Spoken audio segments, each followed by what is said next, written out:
बहुत बहुत धन्यवाद गुरुजी, आपने अपना कीमती समय हमें दिया। अब जी नारायण, स्वागत मस्तु। पहला सवाल तो यही है, क्या हिंदू सचमुच खतरे में है? देखिए, अगर धर्म की स्थिति देखी जाए तो धर्म शाश्वत है। सनातन शब्द से हम उसके अविनाशी होने का परिचय प्राप्त करते हैं। लेकिन जिस प्रकार के राष्ट्र की दिशा आगे बढ़ रही है, चाहे जनसांख्यिकी के दृष्टिकोण से हो या नीति नियमों के दृष्टिकोण से हो, जो कानून है या जो परिवेश समाज का बढ़ रहा है, उसे हम हिंदुओं के पक्ष में नहीं समझते हैं। जिस प्रकार से हमारे देवालयों पर, हमारे तीर्थों पर और हमारे सनातनी शिक्षा पर सरकार का अंकुश या न्यायपालिका का अवैध हस्तक्षेप देखने को मिल रहा है, उससे हमें यह संदेश मिलता है कि निकटतम भविष्य में सनातन धर्म के अनुयायियों की स्थिति कसाई खाने में पड़े हुए पशुओं से ज़्यादा अच्छी नहीं होगी। आप किस हिसाब से ऐसा कह रहे हैं? आपने सनातन धर्म के देवालयों में सरकार का कब्जा है। वहाँ के नीति नियमों को सरकार निर्धारित कर रही है कि कौन सी पूजा कौन करेगा और किस समय किस विधि से करेगा। और जो हमारे देवालयों में सनातनी अनुदान देते हैं, उनको भी एंडोनमेंट एक्ट इत्यादि के माध्यम से सरकार अधिग्रहित रखती है। किस कंपनी के माध्यम से वहाँ कौन सी वस्तु की सप्लाई की जाएगी, वह वस्तु शास्त्रीय है अथवा अशास्त्रीय है। जैसे गाय का घी हो गया, वो भी अलग अलग डेयरी कंपनी को दे रहे हैं, जो कि अशास्त्रीय विधि से सब कुछ कर रहे हैं। तो देवालयों के ऊपर पूर्ण कब्जा करके उनको एक धर्मस्थल के स्थान पर एक रेवेन्यू मॉडल के रूप में विकसित करने का या विकृत करने का जो प्रयास किया जा रहा है, उससे हमारी धार्मिक स्थिति आघात में पहुंच रही है। दूसरी बात, जो हमारे मान्य धर्मशास्त्र हैं, जिनके अनुशीलन से हम अपने आप को हिंदू मान सकते हैं, उन धर्मशास्त्रों में जो बातें जिस स्पष्टता और मौलिकता से लिखी गई हैं, उनका प्रसारण करने पर भी लोगों को विविध प्रकार के प्रशासनिक यातनाओं का सामना करना पड़ता है। और जो व्यक्ति नेताओं के चाटुकार हैं, ऐसे लोगों के मुख से धर्म के नाम पर अपनी मनमानी बातों को डालकर उसी अधर्म को धर्म के रूप में प्रसारित करने के लिए लोग कटिबद्ध हो गए हैं। जैसे कि किसी व्यक्ति का अगर नेता मंत्री से ज्यादा उठना बैठना हो गया और बड़े बड़े कार्यक्रमों में नेता उसको बुलाने लगे, तो वह व्यक्ति बिना ठोस अध्ययन और सदाचरण के ही धर्मगुरु बनकर धर्म के नाम पर कुछ भी उल्टा पुल्टा बोलने लग जाता है। और नेताओं की भीड़ और पैसे को देखकर जनता उसी को सर्वज्ञ और संत के रूप में मान लेती है और अपने मौलिक सदाचार और शास्त्रीयता से विमुख हो जाती है। तो इन दोनों कारणों से अपनी सनातनी शिक्षा के आघात और हमारे जो मठ मंदिर इत्यादि धार्मिक संस्थान हैं, उनके ऊपर सरकार का अनावश्यक और अवैध जो हस्तक्षेप होता है, कब्जा जो होता है, इन दोनों स्थितियों में हम सनातन का जो अनुयायी वर्ग है, उसके भविष्य को खतरे में देखते हैं। जैसे आपने कहा भी सरकार नियंत्रित कर रही है सारी चीजों को, हाँ, अगर सरकार नियंत्रित नहीं करेगी तो कौन करेगा? जिस संप्रदाय का जो मठ है, जिस संप्रदाय के जो मंदिर हैं, उस देवता से संबंधित, उस परंपरा से संबंधित जो शास्त्रीय वचन प्राप्त होते हैं, उनको जानने वाले ऐसे आचार्य जो अपने जीवन में किसी बात को लेकर भयभीत न हो, लोभ और प्रमाद से दूर हो और किसी भी राजनीतिक पार्टी के गुलाम बनकर काम न करने वाले हों, अपितु अपने सांप्रदायिक स्वातंत्र का उपभोग करने वाले हों, ऐसे आचार्य ही मठ और मंदिर के नियामक हो सकते हैं। परम पुरुष संहिता नामक ग्रंथ में यह वर्णन किया गया है कि मठाधीश को या मंदिर के जो स्थानाचार्य होते हैं, उनको कैसा होना चाहिए। तो वहाँ पर लक्षण बताए गए हैं कि जो व्यक्ति सदाचारी हो, जितेंद्रिय हो, सत्यनिष्ठ हो, अपने जीवन में संतोष और संयम को धारण करने वाला हो, शास्त्रों का मर्मज्ञ हो, अपने इष्ट के प्रति जिसकी अनन्य श्रद्धा हो और सबसे बढ़कर उसके हृदय में समाज के प्रति दया और करुणा हो, स्वार्थ का अभाव हो, ऐसा व्यक्ति ही किसी भी स्थान का महंत या अधिपति बनने योग्य है। जाति पाति से कोई लेना देना नहीं। हमारे सनातन धर्म में जो आचार्य पद है, वह ब्राह्मण के हाथ में होता है, क्योंकि ब्राह्मण जो है वह समाज के ज्ञान प्रसारक विभाग का अध्यक्ष है। यद्यपि ज्ञान प्राप्त करने में अपनी जाति वर्गानुसार सभी प्राणियों का अधिकार है।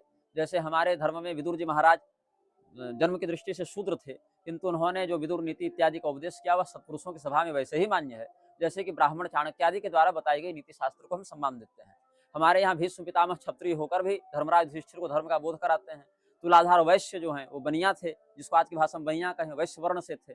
उन्होंने जाजली मुनि को भी धर्म का बोध कराया है। एक धर्म व्याध नामक कसाई का वर्णन मिलता है, जिन्होंने नरोत्तम ब्राह्मण इत्यादि को उपदेश किया था। तो जो हमारे मौलिक शास्त्र हैं, उनका जो सार है बोध रूप में, वह सभी प्राणियों के पास होना चाहिए, लेकिन उसको किस प्रकार से शास्त्रीयता के प्रारूप में सुरक्षित रहते हुए बताना है, यह हमारे ऋषि मुनियों ने ब्राह्मण वर्ण को यह जिम्मेदारी दी है। इसलिए विशेष करके ब्राह्मण ज्ञान के संरक्षण और प्रसारण के लिए कटिबद्ध है।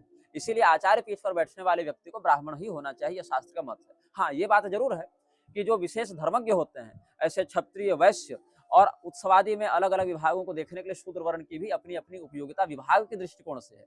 लेकिन चूंकि ब्राह्मण का काम ही ज्ञान का संरक्षण और प्रसारण है, इसीलिए उन वर्गों को भी निर्देश देने का सर्वाधिकार ब्राह्मण के पास सुरक्षित होता है। अगर एक व्यक्ति जो जन्म से शूद्र है, हाँ, आप धर्मों के हिसाब से अगर वो ब्राह्मण बन जाए हाँ। तो आप लोगों को आपत्ति नहीं है उसको किसी मठ पे? ब्राह्मण कैसे बन जाए? आपने ही तो कहा ब्राह्मण होना चाहिए, उदाहरण दिए जो आपने। तो विदुर जी तो ज्ञानी थे, मतलब विदुर जी संत भी थे, लेकिन विदुर जी को तो कभी ब्राह्मण के रूप में प्रचारित नहीं किया गया। जिस धर्म शास्त्रों में विदुर जी का, जैसे भागवत महापुराण हो गया या महाभारत हो गया या अन्य ग्रंथ हो गए, जहां जहां विदुर कोई थे या शबरी कोई थी, ये हम कैसे जानते हैं? जिन धर्म शास्त्रों से हमें इनके व्यक्तित्व का परिचय मिला, वहीं पर यह स्पष्ट है कि ज्ञानी भी थे, भक्त भी थे, और वर्ण के दृष्टिकोण से भिल्ल शूद्र आदि में उन्होंने जन्म लिया था। तो उन्होंने तो स्वयं को कभी ब्राह्मण नहीं कहा कि हम ब्राह्मण हैं।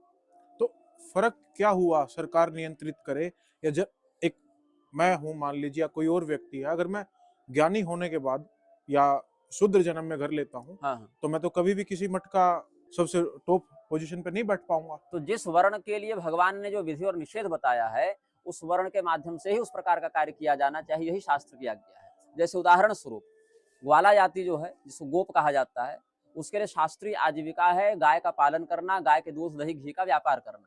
तो गाय के दूध दही घी का व्यापार ब्राह्मण नहीं कर सकता है, ब्राह्मण के लिए वह कर्म अनुचित है। जैसे एक शूद्र वर्ण में तेली जाती है, मान लीजिए, जिसका काम है तैलकार का कार्य है, विभिन्न तिलहनों का तेल निकालकर उसका व्यापार करना, तो ब्राह्मण तेल का व्यापार नहीं कर सकता है, चाहे उसमें उसको कितना भी रुपया मिले। अगर शास्त्रीय के दृष्टिकोण से देखें तो ब्राह्मण के लिए जो कर्म निश्चित है वही करता हुआ वह सदगति को प्राप्त होता है। श्रीमद् भगवत गीता में कहते हैं भगवान 18वें अध्याय में, सहजं कर्म कौन्तेय सदोषमपि न त्यजेत सर्वारंभा हि दोषेण धूमेन अग्निरिवावृता। हे अर्जुन, जिस व्यक्ति का कर्म उसके साथ ही जन्म लेता, सहज है मतलब साथ में जिसने जन्म लिया, उस कर्म को करता हुआ व्यक्ति उसी के माध्यम से भगवान की आराधना करता है। इसीलिए वहां स्पष्ट कहा गया कि स्वकर्मणा तमभ्यर्च्य सिद्धिं विन्दति मानवः। अपने वर्णगत जातिगत कर्म को करता हुआ ही वह व्यक्ति भगवान की आराधना कर लेता है। जैसे अर्जुन के लिए भगवान की आराधना क्या है? मां मनुस्मर युद्ध च, कि तुम धर्म युद्ध करते हुए मेरा स्मरण करो, वही तुम्हारे लिए आराधना है। सुदामा जी के भिक्षा पात्र में जो तपोबल है, वही तपोबल अर्जुन के गांडीव में है, वही तुलाधार वैश्य के तराजू में है, और संत रैदास जिस कठौती में चमड़ा धोते थे, उसमें भी वही धर्म और वही भगवत पूजा प्रतिष्ठित है। इसलिए शूद्र वर्ण में जो व्यक्ति जन्मा है, शास्त्र के लिए शूद्र वर्ण के लिए जो आदेश बताया गया, अपने शिल्प कर्म को करना, जैसे कोई स्वर्णकार है और सोना से संबंधित जितने काम है उसको बिना किसी बेईमानी के करता हुआ ही भगवान की आराधना करता है, और वह फिर वहां से शुद्ध होकर, वहां से उन्नत होकर, प्रोन्नत होकर क्रमशः वैश्य, क्षत्रिय, ब्राह्मण इत्यादि योनियों में वही जीव आगे जन्म लेता है।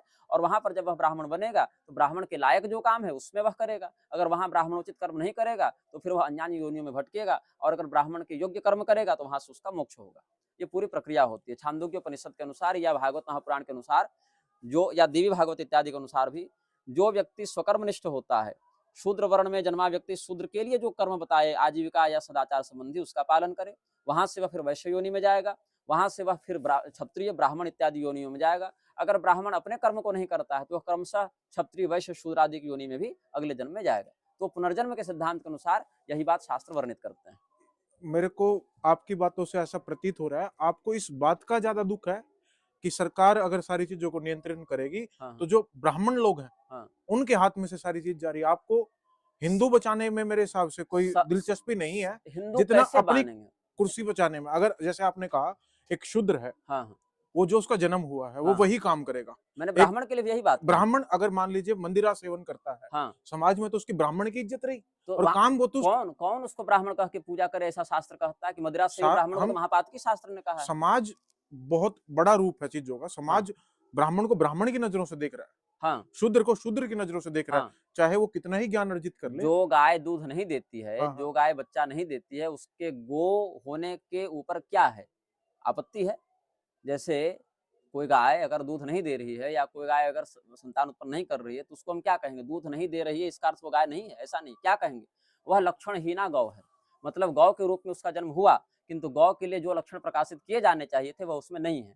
ऐसे ब्राह्मणों के लिए शास्त्र में शातातप मुनि ने अब्राह्मण शब्द का प्रयोग किया है, जिसको जाति बंधु ब्राह्मण कहा जाता है। ऐसे ब्राह्मणों से पूजा पाठ कराना मना है, ऐसे ब्राह्मणों को दान देना मना है, ऐसे ब्राह्मणों को व्यासपीठ पर बैठाकर धर्मोपदेश सुनना मना है, ऐसे ब्राह्मणों से किसी भी प्रकार का शारीरिक या सामाजिक संसर्ग करना मना है। इसीलिए मदिरापायी ब्राह्मण को आमरणांत प्रायश्चित कहा है कि वह तपती हुई सुरा का पान करके अपने देह त्याग के बाद जान देकर उसका प्रायश्चित करे। ये शास्त्र की आज्ञा है, और यही शास्त्र की आज्ञा पर हम चलते हैं और समाज को इसी अनुसार उपदेश भी करते हैं। धर्म का पालन समाज करता है, जो भी हम धर्म की बात कर रहे हैं उसका पालन समाज कर रहा है। हाँ, अगर कोई शूद्र है, हाँ, बहुत अच्छे से पढ़ाई कर ली, हाँ, सारे शास्त्र उसने पढ़ लिए, हाँ। मतलब वो इज्जत नहीं कमा पा रहे एक ब्राह्मण की, विदुर जी कैसे कमाए, सबरी जी कैसे कमाई? तो किसी मठ के तो वो हेड नहीं बन पाए ना। अगर कोई व्यक्ति बहुत अधिक पुरुषार्थी हो, हाँ, हाँ, बहुत अधिक उसमें यौन शक्ति हो, हाँ, हाँ। तो केवल यौन शक्ति होने मात्र से वह किसी का पिता कहलाने का योग्य हो जाएगा क्या?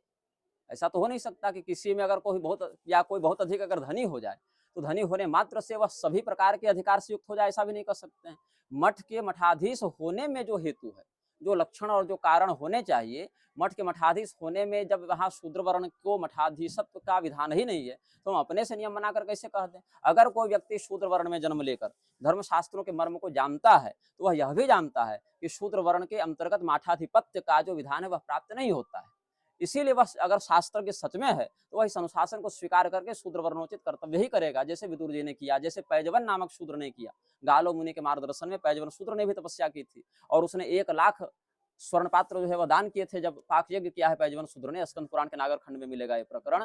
तो पैजवन शूद्र ने तो ये कभी नहीं कहा, या विदुर जी ने कभी नहीं कहा कि देखो हम वेदव्यास जी और बड़े बड़े संतों के साथ उठते बैठते उनके समान ही हम भी शास्त्रज्ञ हैं, तो हमको मठाधीश बना दो। मुझे यह जानना है कि शूद्र वर्ण के लिए मठाधीश होने का अगर शास्त्रीय विधान मिलेगा, तो फिर हम क्यों नहीं बनाएंगे? या क्षत्रिय को आप क्यों नहीं कह रहे हैं कि क्षत्रिय मठाधीश नहीं बन पाएगा क्या? वैश्य क्यों नहीं कह रहे हैं? ब्राह्मण के बाद क्षत्रिय भी तो है, आप वैश्य भी तो है। ये कहाँ से कह रहे हैं सारी बातें? कुछ किताबें, कुछ किताबें नहीं जिनको धर्मशास्त्र के रूप में दर्जा हो। धर्मशास्त्र ये लिखे किसने हैं? ये हमा लिखे जो हमारे पंडित थे आचार्यों ने। उन्होंने लिखे हैं। वो पंडित उच्च जाति के थे, उन्होंने अपनी कुर्सी आगे बढ़ाने के लिए अपना नाम लिखा। और ऐसा क्या लिखा कि जो है सो ब्राह्मणस्य हि देहो यम क्षुद्रकामाय नेष्यते, कि ब्राह्मण सुख सुविधा का उपभोग करेगा तो नर्क जाएगा। ये लिखा उन्हीं ब्राह्मणों ने। ये लिखा कि हम राज्य नहीं करेंगे, क्षत्रिय राज्य करेंगे। ब्राह्मणों ने सोना का सारा काम शूद्र वर्ण के हाथ में दिया, रथ बनाने का सारा काम शूद्र वर्ण के हाथ में दिया। आज आप जिसको इंजीनियरिंग कहते हो, सारा काम शूद्र वर्ण के हाथ में है। पिछले 10 साल जिस भूमि पे आप बैठे हैं, हाँ, हाँ। इसके सीएम कौन है? जिस भूमि पे आप बैठे अच्छा, प्रयागराज? हाँ, इसके सीएम कौन है? आदित्यनाथ है। वो हैं क्या? उनकी उपाधि क्या है? सीएम है, सीएम है। चीफ मिनिस्टर जब है। आप कह रहे हैं हाँ। जो भी योगी हो गया, वो किसी भी उच्च मतलब राजपाट नहीं संभालेगा। हम कहाँ आदित्यनाथ का नाम लेकर कह रहे हैं कि वो योगी हैं? उन्होंने कोई योग साधना की ही नहीं, वो तो राजनेता हैं। तो आप लोगों ने विरोध भी तो नहीं किया उस बात हमने का? ही किया है। पूरे भारत में अगर आदित्यनाथ के विरुद्ध किसी ने फुल होकर बोला है तो हमने ही बोला है। अगर तो इसका आपने मतलब जितने भी और भगवाधारी अपने आप को हाँ। महाराज बताते हैं, हाँ। उनको ज्ञान नहीं है। बिल्कुल नहीं। जितने भी मतलब सब नहीं, लेकिन अधिकांश जो आप तो देख रहे विरोध हैं। किया आपने, हाँ। कुछ गिने चुने लोगों ने। तो अब जिन्होंने विरोध किया वही ना विरोध का जो है उत्तरदायित्व ले सकते हैं। जिन्होंने विरोध नहीं किया तो उनकी बात उनसे पूछी जाए कि इसका उन्होंने मतलब सरकार का विरोध क्यों नहीं किया। इसका मतलब ये है जितने भी भगवाधारी लोग हैं, हम्म। तो वो उनको ज्ञान नहीं है। उन्होंने राजनेताओं के धन से अपने मठों को इतने भोग विलास से भर दिया है कि उनकी बुद्धि धर्म की तपस्या में जा ही नहीं सकती। उन्होंने अपने मठ को नेताओं का कार्यालय बना रखा है। तो हम फिर से क्वेश्चन पे आते हैं। पहला जैसे इसी प्रयागराज में ममता कुलकर्णी को महामंडलेश्वर बना दिया गया। हरसारी छारिया क्या है? साध्वी तो है नहीं, धर्मगुरु तो है नहीं। राधे माँ क्या है? धर्मगुरु तो है नहीं। तो नेताओं के गुलाम जो नेता मंत्री थे, उधर आपके अवधेशानंद, कैलासानंद और जो अखाड़ा वाले थे, उन लोगों ने मिलकर किया है ये सब उत्पात। और वही अलग अलग संघ, भाजपा इत्यादि के नेताओं से उठते बैठते रहते हैं, उनसे अनुदान लेते रहते हैं। तो शुरू जो हमने किया था, पहला प्रश्न ये था, हिंदू खतरे में है। किससे खतरे में है? लोकतंत्र से खतरे में है। लोकतंत्र से कैसे खतरे में है? क्योंकि लोकतंत्र ने जैसे आपने कहा, एक जो अपने आप को साधु नहीं कहता उसको महाराज बना दिया। तो गलत किया ना। आप नाम लेके बोले ना। लोकतंत्र से खतरे में नहीं है, लोकतंत्र तो खतरे में है। 75 साल से चल रहा है। हाँ, तो 75 साल से पहले से भी हिंदू खतरे में, लेकिन कम से कम हमारे अंदर ये विवेक था कि हम हर हर महादेव के स्थान पर हर हर मोदी का नारा नहीं लगाते थे। हम महादेव जी को महादेव जी ही मानते थे। हम हनुमान जी को पतंग बनाकर नहीं उड़ाते थे नरेंद्र मोदी के समान। हम रणवीर कपूर के समान बीफ खाकर मंदिर में नहीं घुसते थे जब हिंदू की पुलिस हमको पीटने आएगी। ये लोकतंत्र ने किया। जब राजतंत्र था तो शिवाजी ने गोहत्यारों का माथा काट दिया था, हाथ काट दिया था। जब राजतंत्र था तो जे दृढ़ राखे धर्म को ताहे रखे करतार कहने वाले महाराणा प्रताप जंगल में घास की रोटी खाकर धर्म को बचाए थे। तब वो लोहा लेने के लिए क्यों तैयार थे? क्योंकि उनका खून शुद्ध था, उनकी बुद्धि शुद्ध थी। अभी सत्ताधारियों के समान बीफ कंपनियों से चंदा लेने वाले शासक राजतंत्र में नहीं थे। इससे पहले वाली सरकारों ने तो चंदा नहीं लिया इनसे। उन्होंने कत्ल खाने खुलवाए ना। कत्ल खानों का जब तक उन्होंने रेवेन्यू खाया, अब इनकी सत्ता आई है तो ये रेवेन्यू खाएंगे कत्ल खानों से। इंदिरा गांधी ने गोली चलवाई थी। आज की सरकार से पहले इंदिरा गांधी की सरकार थी ना। हाँ। साधुओं पर गोली कौन चलवाने उसके बीच में सरकार नहीं है, मनमोहन जी की सरकार थी। सभी सरकारों ने सनातन धर्म के विरुद्ध ही नियमों को पारित किया है। सभी सरकारों को मैं कह रहा हूं, मैं किसी एक पार्टी को नहीं कह रहा हूं कि तुमने ऐसा किया। जिसकी सत्ता जब आई है, जिस क्षेत्र में आई है, उसने हमारे धार्मिक संस्थानों को अपने आघात से पददलित किया है और अपने आघात से धर्मशास्त्रों की मान्यता को ठोकर पहुंचाई। एक धर्मगुरु के रूप में हमारा यही चिंतन है और जब तक यह लोकतंत्र भारत में रहेगा तब तक यही स्थिति रहेगी। यही कारण है कि जब मुसलमानों के विरुद्ध कोई शिकायत करने जाता है कि मानो कि हमारे ऊपर खतरा है या हमारे बहु बेटियों को ऐसे प्रताड़ित किया जा रहा है या इस प्रकार से हमारे ऊपर संकट, हम रामनवमी का जुलूस निकालते हैं तो मानो हमारे ऊपर पत्थर बरसाया जा रहा है, जो भी बातें इस प्रकार की तमाम बातें हैं, तो अगर कोई थानेदार है या कोई एसपी है या कोई नेता है जो मुसलमान है, वो हिंदुओं का पक्ष नहीं लेगा, वो अपने ही समाज का पक्ष लेगा। लेकिन अगर कोई हिंदू थानेदार भी है और कोई हिंदू एसपी इत्यादि भी है, विधायक भी है, तो भी वो प्रयास यह करता है कि हमारा वोट बैंक खराब ना हो, वो सीनियर नेता को देखता है। ये हमारे जीवन का अनुभव है, ये हमने झेला है अपने घर में। हमारे घर के ठीक बगल से आईएसआईएस के लोग पकड़े गए हैं। तो आप ये कह रहे हैं सरकार ये हो, हम्म। मैं नाम लूं, बीजेपी या आपकी कांग्रेस हो, आम आदमी पार्टी हो, सारी एक जैसी हैं। हाँ, इनके नेता एक दूसरे में आते जाते रहते हैं। इन्होंने बस अपना चुनावी सिंबल अलग रखा है और एक अघोषित नियम पर चलते हैं कि जो व्यक्ति सत्ता में है, चाहे वो दाएं करवट ले या बाएं करवट ले, हमको विरोध करना ही करना है। हम बात करें साधुओं की, आपके खेमे के कितने साधु कोई हैं? नहीं, मैं अकेला जन्मा हूँ, अकेला बोलूंगा, अकेला मरूंगा। उससे होगा क्या? हम अपने मरने के समय ये ग्लानि नहीं रखेंगे कि हम जहां बोल सकते थे वहां चुप रहे, जहां देख सकते थे वहां आंखें फोड़ ली, जहां सुन सकते थे वहां कानों को बंद कर लिया।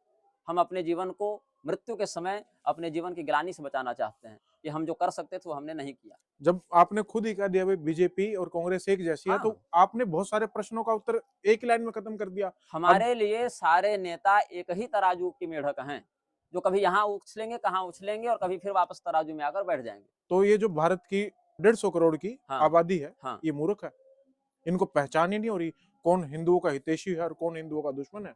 अगर पहचान होती तो हर हर महादेव के स्थान पर हर हर मोदी के नारे लगते। अगर पहचान होती, अभी काशी में जो अहल्याबाई होलकर वाले अंकन वाला मंदिर तोड़ा गया, हिंदुओं का आंदोलन दिख रहा है आपको। अगर पहचान होती, जब अधूरे राम मंदिर में प्रतिष्ठा कराई जा रही थी और सब जगत गुरुओं को प्लास्टिक की कुर्सी में मुसलमानों के बीच में बैठाया जा रहा था, तो हिंदुओं की चेतना कहाँ मर गई थी? अभी नगर निगम मध्य प्रदेश में स्लॉटर हाउस से गोमांस बरामद हुआ है, तब हिंदुओं की चेतना कहाँ चली गई थी? भारत के जो हिंदू हैं, हिंदू धर्म जानने के लिए किधर देखेगा? मठों की ओर देखेगा, गुरुओं की ओर देखेगा। मठ में मठाधीश का जो एसी लगा हुआ है, संतोष दास अभी देखिए यही माघ मेला में डिफेंडर, पोर्श और मर्सिडीज में घूम रहा है। वो क्या हल चलाकर पैसा कमाया है? व्रत करके, तपस्या करके अपने शरीर को सुखाया है? क्या उसने किसी प्रकार का कोई वैसा अर्जन किया, सदाचार किया, कोई तपस्या की, कोई अपने जीवन में संयम सदाचार रखा? नहीं, भोग विलास में डूबा रहा। नेताओं को ऐसे ही मूर्खों का तो साथ चाहिए, जीवन में इतनी महत्वाकांक्षा रखते हो। हिंदू समाज श्रद्धा करने में इतना अंधा हो गया है कि उसको यही नहीं पता है कि जो साधु इस प्रकार के भोग विलास में डूबे रहते हैं, उनके पास पैसा आ कहां से रहा है, उनकी फंडिंग हो कहां से रही है। एक प्रकार का त्रिकोणीय ट्रायंगल बनता है, किसके बीच में? नेता, उद्योगपति और कथित धर्मगुरु। धर्मगुरु के पास क्या है? अपने अनुयायियों का समर्थन है, उसके पास भीड़ है। नेता को क्या चाहिए? भीड़ चाहिए। तो गुरु के साथ नेता ने साठगांठ कर ली। नेता का साठगांठ जो है सो कैसे, गुरु का साठगांठ नेता को सत्ता दे रहा है। सत्ता के बाद सिग्नेचर से कॉन्ट्रैक्ट पास होंगे। कॉन्ट्रैक्ट क्या करेगा? उद्योगपतियों को कॉन्ट्रैक्ट दिलाएगा। उद्योगपति अपने गुरु जी के मठ में डोनेशन देंगे। ये ट्रायंगल काम करता है कि हम अपने चेलों का वोट आपकी पार्टी को दिलाएंगे और आपकी पार्टी की सरकार बनेगी तो आप इस उद्योगपति को कॉन्ट्रैक्ट दीजिएगा या उसको फंडिंग या नीति नियम, इसको टैक्स बेनिफिट या उस पर जांच नहीं बैठाइएगा, काला धन को प्रोटेक्ट कीजिएगा और उसका पैसा फिर हमारे मठ में आकर व्हाइट होगा। एनजीओ के नाम पर, सीएसआर के नाम पर, तरह के सामाजिक संगठनों के नाम पर वो पैसा डाइवर्ट होगा। ये त्रिकोणीय जो सिंडिकेट है, इसमें नेता भी हैं, इसमें उद्योगपति भी हैं और इसमें कथित रूप से जो संत वेश में घूम रहे हैं वो भी हैं। तो ये सिंडिकेट हिंदू समझ नहीं रहा, क्योंकि हिंदू के मन में एक डर बैठा है कि हम तो अगर गुरु जी को कुछ कहेंगे तो गुरु निंदा लगेगी, संत निंदा लगेगी, संतों की निंदा नहीं करनी चाहिए। वो ये नहीं समझ पा रहा कि आखिर धर्म ने संत किसको कहा। आखिर इस धरती पर तुलसीदास जी हुए, रैदास जी हुए, सूरदास जी हुए, कबीरदास जी हुए, स्त्रियों में मीराबाई, जनाबाई, कर्माबाई, मुक्ताबाई सब हुए। उन्होंने अपने जीवन में किस नेता की चापलूसी करके और किस बड़े बड़े रथ और महल में रहकर भगवान का भजन किया? औरंगजेब में और भारत के लोकतंत्र में आपकी भाषा से ऐसा लग रहा है कोई फर्क नहीं है। औरंगजेब ज्यादा बढ़िया था। वो औरंगजेब जब था तो अपने हिंदू धर्म को इतना, जो अनुयायी थे उनको विवेक था कि हमारा शत्रु और इससे बचना है, इससे अपनी रक्षा करनी है। वो संघर्ष की वृत्ति थी। इन्होंने तो ठग रखा है कि हम तुम्हारे रक्षक हैं, ऐसा कहकर इन्होंने ठग रखा है। औरंगजेब के समय प्रत्यक्ष रूप से ज्यादा मारा जाता था, लेकिन कम से कम एक बुद्धि व्यक्ति में थी कि हमको यहाँ से बचना है, यहाँ से हमको रक्षा करनी है, अपने धर्म को बचाना है। ये जागृति थी, ये चेतना जगी हुई थी। आज की स्थिति में पहला प्रहार उसी चेतना पर किया गया है। यही कारण है प्रदीप मिश्रा कहता है कि अमित शाह जो है शिव जी का अवतार है, तो कोई कहता है नरेंद्र मोदी जो है सो विष्णु भगवान का 11वां अवतार है, तो कोई सोनिया गांधी को दुर्गा जी का अवतार बता रहा है, तो कोई ममता बनर्जी को जो है सो काली मैया का अवतार बता रहा है। कलकत्ता में यही काली है, सब अपने अपने नेता को भगवान और अवतार घोषित किए हुए हैं। और इस कोढ़ में जो है खाद क्या है कि जो गुरु जी है वो भी अवतार से कम नहीं है। कोई राधा जी का अवतार है, कोई हनुमान जी का धीरेन्द्र शास्त्री अवतार है। और धीरेन्द्र शास्त्री का हाल देखिए, जो आईएसआई आतंकवादी भेजकर भारत को तबाह किए हुए है, वही आईएसआई का जो मित्र है या पीओके का जो पीएम का जो मित्र है, क्या है नाम है, अबू अब्दुल्ला, जो दुबई ले जा रहा है धीरेन्द्र शास्त्री को। ये हिंदुओं को नहीं दिख रहा है कि जिस आतंकवादी ने तुम्हारे घर में आकर बम फोड़ा, उसी ने पैसा देकर धीरेन्द्र को भेजा दुबई। ये तो पब्लिक डोमेन की बात है। अब अगर हिंदू समाज स्वयं अपनी आंखों को नहीं खोलना चाहता तो कैसे खोल दे? हम तो बोल रहे हैं, प्रमाण दे रहे हैं, अपने वक्तव्यों में हमने सारा प्रमाण दिया है कि देखो इसके साथ चित्र है, इसने सार्वजनिक कन्फेशन किया है। तब भी अगर कोई नहीं समझना चाहे और नेताओं को ही अपना उद्धारक माने या नेताओं के चापलूसों को अपना उद्धारक माने, तो हम क्या कर सकते हैं? हम तो इसीलिए हमने कहा हमारे खेमे में हम हैं, हमारा कोई अलग से सहयोग करे या विरोध करे उस पर हमारा वक्तव्य आश्रित नहीं होता है। बड़े बुजुर्ग एक कहावत कहे गए हैं भाई, हाँ। सोते हुए व्यक्ति को जगाया जा सकता है, जो आंख खोल के सो रहा है ना उसको नहीं जगाया जा जी, सकता। तो हिंदू समाज वैसा ही हो गया है। तो फिर आप किसको जगाने के लिए लगे हुए हैं? मैं अपने कर्तव्य को कर रहा हूँ। अगर कोई बच्चा विकलांग होता है तो माँ उसका परित्याग नहीं कर देती, अरे तू तो चल ही नहीं पाता। प्रयास करती है कि उसको सहारा दिया जा सके जब तक माँ के पास सामर्थ्य है। गुरु को भी वात्सल्यपूर्ण होना चाहिए, जैसे गाय अपने बछड़े से प्रेम करती है कि स्तनपान करते हुए बछड़ा कई बार मुंह जोर से मार देता है तो दर्द होता है, लेकिन माँ फिर भी सहन करती है, उसको भगाती नहीं है। एक गुरु को, एक आचार्य को वैसा ही व्यवहार अपने पुत्रों के प्रति जैसा होता है वैसे ही शिष्य या समाज के प्रति करना चाहिए, उसको करुणा से युक्त रहना चाहिए। जैसे आपने सरकार क्या कर रही है हिंदू के खिलाफ आपने बहुत अच्छे से समझा दिया। हाँ आपने कटघरे में खड़ा किया है जो भारत की न्यायपालिका है। हाँ न्यायपालिका में एक आपके सेशन कोर्ट होते हैं, हाँ, एक हाई कोर्ट होता है और एक सुप्रीम कोर्ट होता है। सुप्रीम कोर्ट में जितने भी जज हैं, जो जितना ऊपर है वो उतना भ्रष्ट है। सुप्रीम कोर्ट के, हाई कोर्ट के जितने भी जज हैं, टेस्ट देके तो नहीं लगते। क्या एक देखे? टेस्ट, कोई टेस्ट तो हाँ नहीं हाँ हाँ इनका नहीं होता। हाँ हाँ कॉलेजियम है हाँ हाँ और उस कॉलेजियम में आप देखेंगे मैक्सिमम अपर कास्ट के लोग हैं, तथा कथित हिंदू ब्राह्मण आपको मिलेंगे, बनिए आपको मिलेंगे। उनको भी आप कटघरे हाँ, बिल्कुल गलत, जो गलत है सो गलत है। उन्होंने ऐसा क्या कर दिया जिससे आपको लग रहा है हाँ। कि हिंदू धर्म को खतरे में डाल रहे हैं जानबूझ के? उन्होंने क्या कर दिया? हाँ, उन्होंने सदैव सनातन धर्म के विरुद्ध ही फैसला देने का प्रयास किया है, चाहे वर्णाश्रम के विषय देखें, चाहे हमारी हिंदू धार्मिक परंपरा को देखें, चाहे कहीं पूजा पाठ के विषय को देखें, या कहीं पर आप ये जो पारिवारिक हमारी जो वैवाहिक संरचना है जिसको विवाह संस्कार कहा जाता है उस पर हस्तक्षेप देखें, या परिवार को तोड़ने वाले फैसले देखें। अलग अलग कानून व्यभिचार को हटाया क्यों गया? क्या व्यभिचार की धारा स्ट्रक डाउन करने से समाज का विकास हो जाएगा? आज जो लड़कियां दिल्ली में जाकर निरोध से नाली जाम की हुई हॉस्टल में, वो किसकी देन है? क्योंकि कोर्ट ने खुलेआम छूट दी व्यभिचार को। कोर्ट ने खुलेआम छूट दी कि एक स्त्री विवाह करेगी 21 साल में, लेकिन व्यभिचार वो 16 साल की उम्र से कर सकती है। कितने पुरुषों से संबंध बनाए, कितना भी गर्भपात करे। तो इससे हमारी धार्मिक सामाजिक मौलिकता को खतरा नहीं है क्या? वो वह प्रयास करती है भारत की न्यायपालिका कि हिंदू जो है वह रिलीजन फॉर्म में भरने के लिए तो हिंदू बना रहे, लेकिन जो उसके शास्त्रीय अनुशासन है, जो उसके सदाचार हैं, जो उसकी चरित्र शुद्धि है, जो आहार शुद्धि है, उस पर कभी वो चर्चा न करे। ये काम तो विद्यालय का है। किसका? विद्यालय, स्कूलों का काम है। तो विद्यालय? जो हाँ आचरण जो हमें सिखाएगा, हाँ। न्यायपालिका नहीं सिखाएगी। विद्यालय आचरण सिखाने के लिए नहीं बने हैं। अगर आचरण सिखाने के लिए बने रहते तो विद्यालय हर में मोरल साइंस में पढ़ाते हैं कि honesty is the best policy, और उसके बाद honesty is the best policy कह के वही सरकारी पैसा कुछ अध्यापक भी खाते हैं, और जो बच्चे पढ़ रहे हैं honesty is the best policy, उन्हीं के माता पिता घूसखोरी भी करते रहते हैं। बच्चा को आप 5 साल पढ़ेगा honesty is the best policy, जब वो बाहर जाकर निकलेगा तब उसको पता चलेगा कि it's not the best policy. समाज इतना विकृत हो चुका है कि यहाँ रुपया दिए बिना न काम कोई करना चाहता है, न अगर घूस लेके टाइम पर काम कर दे तो ईमानदार कहलाता है। हम उस देश में जी रहे हैं जहाँ मुर्दे के शरीर से कफन निकाल कर नीलाम कर दिया जा रहा है। तो जो एथिक्स पढ़ाए जाते हैं ना, वो इंटरव्यू तक काम आते हैं। जब इंटरव्यू में IAS IPS बोलते हैं कि हम देश को सुधारेंगे, और 6 महीना जाते जाते 100 करोड़ बटोर लेते हैं। तो एथिक्स जो है वो मूर्ख बनाने के लिए, नंबर बटोरने के लिए। जो सामने इंटरव्यू लेने बैठा है वो भी जानता है कि घूसखोर है, क्योंकि हम खुद घूस लेके बैठे हुए हैं। अगर आपको मैं घूस लेके नहीं बैठा आपको नहीं, मतलब मैं सिचुएशन दे रहा हूँ हाँ। कि जो IAS जो है, जो इंटरव्यू ले रहा है और जो इंटरव्यू देने आया है, दोनों जानने के दोनों चोर हैं, लेकिन मुंह पर बोलेंगे कि क्या करोगे, तो हम सर एथिक्स के दीवाने हैं। तो ये दोगलापन समाज में व्याप्त हो गया। आपने तो एक लाइन में भारत को अंधेर नगरी चौपट राजा में, इसका क्या भारत सच में भगवान भरोसे चल रहा है। ये जो देवभूमि कहते हैं ना कि भारत देवताओं की भूमि है, देवता ही चला रहे हैं, ऐसा लगता है देखकर।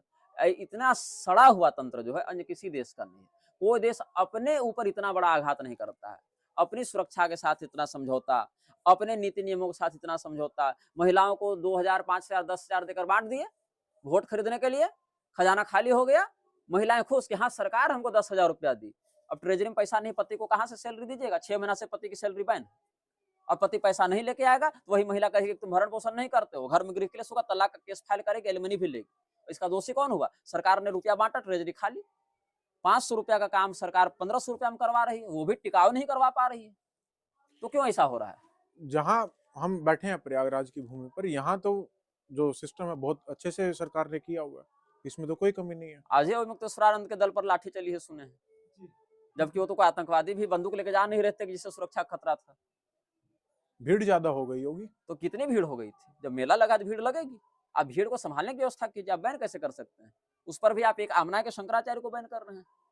तो इसका मतलब अगर उसकी जगह पर अवधेशानंद रहते, उनकी जगह पर अवधेशानंद अगर रहते तो क्या उनको रोक दिया जाता? नहीं, क्योंकि वो सरकार के पक्षधर हैं, सरकार की नीतियों का समर्थन करते हैं, गुलामी करते हैं। वो जब मंच पर बैठते हैं तो कहते हैं प्यारी कुरान, पवित्र बाइबल और वेद एक ही हैं, और जिनकी परंपरा का आधार लेकर कहते हैं वो शंकराचार्य के सिद्धांत का ही पालन नहीं करते हैं। जो मदनी भारत में हिंदुओं को काटने की बात करता है उसे हाथ से कैलाशानंद कुरान लेते रहते हैं। जो कंगना रनौत कहते हैं हम बीफ खाते हैं, गोमांस खाते हैं, उसके साथ गलबहियां करके केदारनाथ में कैलाशानंद घूमते हैं, और उसको हिंदू हिंदू शेरनी समझ रहा है। हिंदू तो सोशल मीडिया पर जो दिख रहा है और उसको जैसे प्रोजेक्ट किया जा रहा है उसको ब्रह्मवा के मान लेता है कि मोदी सेवियर। कुछ लोगों के लिए राहुल गांधी सेवियर हो सकता है, कुछ के लिए ममता बनर्जी।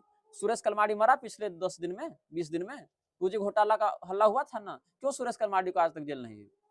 राहुल गांधी को आज तक जेल क्यों नहीं हुई? ममता बनर्जी को आज तक जेल क्यों नहीं हुई? बीजेपी 3 इलेक्शन हारी है ना, 2014 से देखें ओवरऑल दोनों स्तरों पर देखें, लोक और ये, तो 3 बार ममता बनर्जी ने बुरी तरीके से मात दी है। क्यों? उसका राज्य तो बुरा है, तो आप राष्ट्रपति शासन क्यों नहीं लगा रहे हैं? हिंदुओं को मरने क्यों छोड़ रहे हैं? वहां पर अगर तकलीफ है हिंदुओं को और बार बार हिंदुओं रिपोर्ट लेकर कोर्ट या प्रशासन के पास जा रहे हैं, तो क्यों उनको न्याय नहीं मिल रहा है? मैं तो उन पुलिस अधिकारियों को भी जानता हूं जो बाकायदा गोली खा खाकर वहां से जीवित जान बचाकर किसी प्रकार से बाहर निकले। मैं नाम नहीं लूंगा, उनकी नौकरी की बात है, प्रशासन वालों की नौकरी का मैं सम्मान करता हूँ इसीलिए, क्योंकि वो गोली खाया है। बिना खाए भागा रहता तो मैं नाम ले लेता। और उस व्यक्ति ने भरोसे के साथ कहा कि वहां स्थिति क्या है, और बाकायदा मेरे ऊपर कितने बार आक्रमण है बंगाल से गुजरते हुए, मालदा इत्यादि एरिया में, हमारी गाड़ी पर, पब्लिक ट्रेवल्स में। मेरी कोई कार तो है नहीं, मेरे पास तो साइकिल भी नहीं है अपनी, लेकिन जिस पब्लिक ट्रेवल्स में मैं ट्रेवल कर रहा हूँ उस पर, सिलीगुड़ी में हमारे ऊपर कितनी बार प्रयास हुआ, वो तो भगवान की कृपा से बचते रहे हैं। हमारे पिताजी के ऊपर कितनी बार अटैक हुआ है। आप ये जो भाषण देते हैं, ये जो आप कहते हैं कि भाई मैं हिंदुओं का जागरण कर रहा हूँ, उद्देश्य क्या है? कर्तव्य पूर्ति। हम सनातन धर्म के रूप में जिस कुल में जन्म लेते हैं, जिस प्रकार का कर्तव्य हमें पूर्वजों से प्राप्त है, शास्त्र के आधार पर हमारा जो अधिकार और कर्तव्य है उसका हम पालन करने का प्रयास करते हैं। क्योंकि हम गूंगा नहीं है इसलिए बोलेंगे, अंधे नहीं है इसलिए समाज के तथ्यों को देखने का प्रयास करेंगे। पता कब लगा आपको कि भाई ये है मेरा कर्तव्य? बचपन से। शरीर के साथ ही व्यक्ति को अपना कर्तव्य स्पष्ट हो जाता है, ऐसा हमारा अनुभव है। कम बचपन से से? कम मेरे और मेरे पिताजी के मामले में तो ऐसा ही है। बचपन से मतलब इस पे थोड़ा सा प्रकाश डालिए बात पर। कितनी उम्र? 4 साल, 5 हाँ साल? 4 साल, 4 साल, क्योंकि 5 साल से तो मैं मीडिया में ही हूँ। 5 साल की उम्र से तो मैं डिजिटल और प्रिंट मीडिया में हूँ, तो 4 साल, क्योंकि मीडिया में जाने में 1 साल समय लगा था। तो आपको तभी अनुभूति होगी कि भाई मुझे ये कार्य करना है। मेरा जीवन इसी के लिए है। कुछ तो देखा होगा आपने गलत होते हुए। 5 साल के बच्चे के पास इतना ज्ञान कैसे आ गया कि भाई यहाँ गलत हो रहा है, वहाँ गलत हो। ये तो आप तब मिले रहते जब हम स्वयं 5 साल के थे। उस समय के इंटरव्यूज इत्यादि यूट्यूब पर उपलब्ध हैं, जब मैं 5 साल का था। सहारा चैनल इत्यादि पर चला था वो इंटरव्यू, तो आर्काइव से उन्होंने हमें दिया था, फिर बाद में अभी हमने अपलोड किया उसको। और प्रिंट मीडिया के आपके बहुत सारे हमारे फेसबुक इत्यादि पर हमने पेपर कटिंग डाले हुए थे। तो समाज को परखने के लिए उम्र की नहीं, बुद्धि की आवश्यकता है। इवन फूल्स गेट ओल्डर। कोई 80 साल का व्यक्ति है तो आवश्यक नहीं कि समाज को बहुत अच्छे से देख रहा हो, समझ रहा हो। कोई 15 साल का व्यक्ति भी है और अगर उसने आंख कान खुले रखे हैं, वो समाज को देख रहा है। बचपन से ही मेरे पिताजी ने हमको ऐसी पुस्तकें पढ़ाई हैं जो कि बड़े बड़े लोग नहीं पढ़ना चाहते थे या नाम नहीं जानते थे। जो पुस्तकें विवादित रही, जैसे नाथुराम गोडसे की गांधीवध क्यों, जैसे सलमान रुश्दी की सैटेनिक वर्सेज। ये 6 साल का बच्चा क्या जानेगा कि वो क्यों लिखी गई, किसके द्वारा लिखी गई। तो 6 वर्ष की उम्र तक मैं श्रीमद् भागवत, महापुराण, महाभारत, रामायण, रामायण मतलब वाल्मीकि और तुलसी दोनों, रामचरितमानस और रामायण, ये सब मैं अध्ययन कर चुका था। उपनिषद में जो है सो पिताजी जब पाठ करते थे तो उनसे मैं हिंदी भावार्थ समझ लेता था क्या है। यज्ञोपवीत के बाद विधिवत हमने पढ़ा, शंकर भाष्य इत्यादि गीता का पिताजी पढ़ाते ही थे। तो 6 वर्ष के जाते जाते हमने लगभग 20-25 ग्रंथ और सैकड़ों सहस्रों श्लोक हमने कंठस्थ कर लिए थे। तो माता पिता का संस्कार और उनकी तपस्या हमें फलित हुई। जो आपने कार्य संभाला है, हाँ, ये आप अकेले हैं या आपका गृहस्थ जीवन चल रहा है? गृहस्थ जीवन भी चल रहा है, माता पिता हैं, पत्नी है, भाई हैं, बहन है, सब है। अच्छा, पारिवारिक सुख भी भोग रहे हैं? सुख भोगना नहीं है, कर्तव्य पालन है। गृहस्थ जीवन में ऐसा नहीं कि विवाह हो गया तो आप सुख भोग रहे हैं। एक गृहस्थी को सुबह से लेकर 6 बजे से लेकर रात को आधी रात तक पति हो या पत्नी हो, धर्मानुसार अगर वो चलेगा तो उसको बहुत अनुशासन से चलना है। सुख नहीं भोगना है। ब्राह्मण से ही देहो एवं क्षुद्र कामाय निश्चते। ब्राह्मण का शरीर सुख भोगने के लिए है ही नहीं।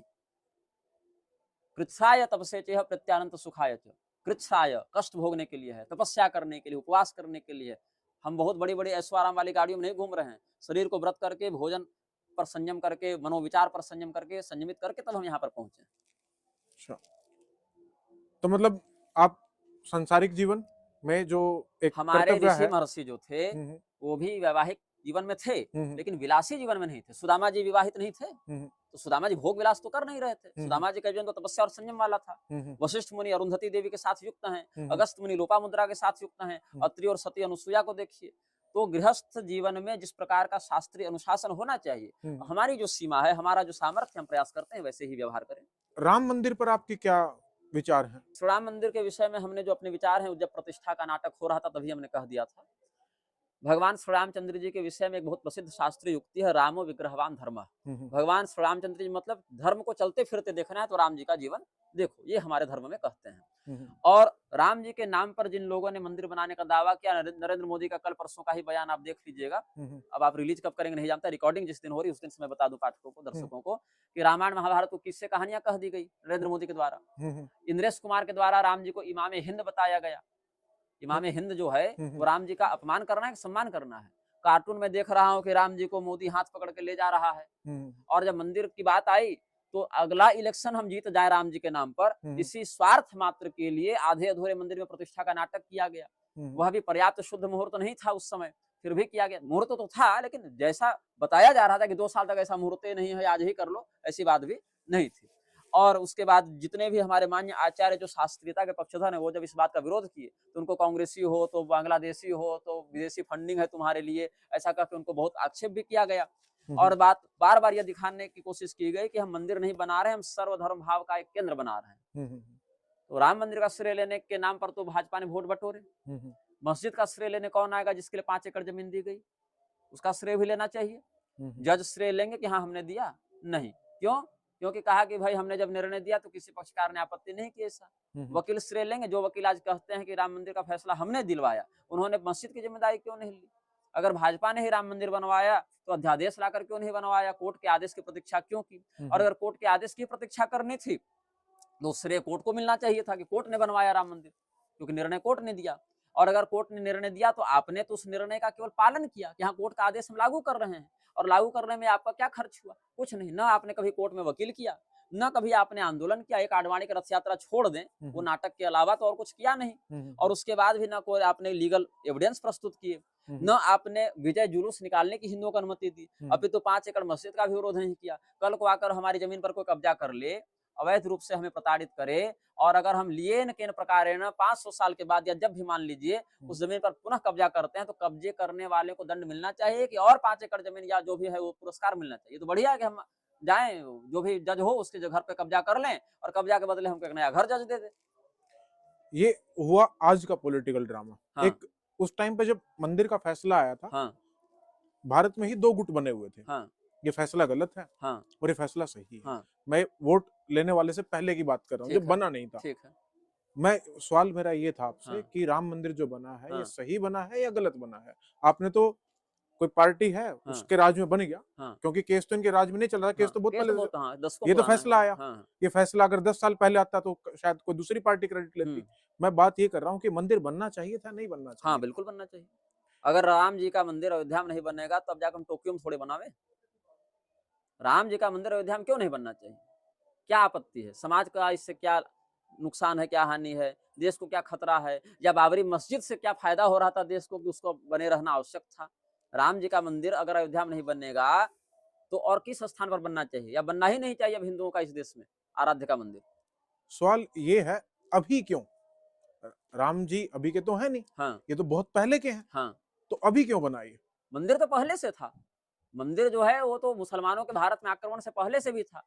राम जी जब पहले से थे तो उनकी परंपरा तो उतनी पुरानी मानिएगा आप ना, कि राम जी वहाँ से हैं, अभी के नहीं हैं। तो जब उतनी पुरानी परंपरा हमारी है और वो हमारी जगह है, तो सदैव से हमारे लिए वो मंदिर ही है।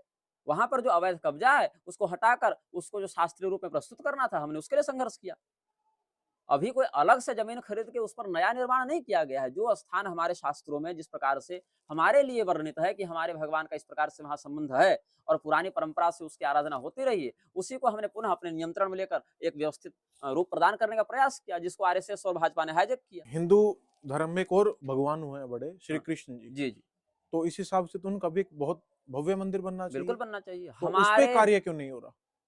देखिए, हमने तो कोर्ट में प्रमाण लिख कर दिए हैं। हमारे पास शास्त्र हैं, हमारे पास लोग नहीं कि हम भीड़ लेकर चले जाएँ। हमारे पास पैसा नहीं कि हम जज को खरीद लें। हमारे पास शास्त्र हैं और शास्त्र के आधार पर जो प्रमाण हमारे पास उपलब्ध थे वहाँ के, वो हमने लिख कर दिए हैं। अब क्यों नहीं हो रहा है, इसका एक बड़ा कारण यह है कि जो हिंदू है, वो आरएसएस को अपना उद्धारक मानता है।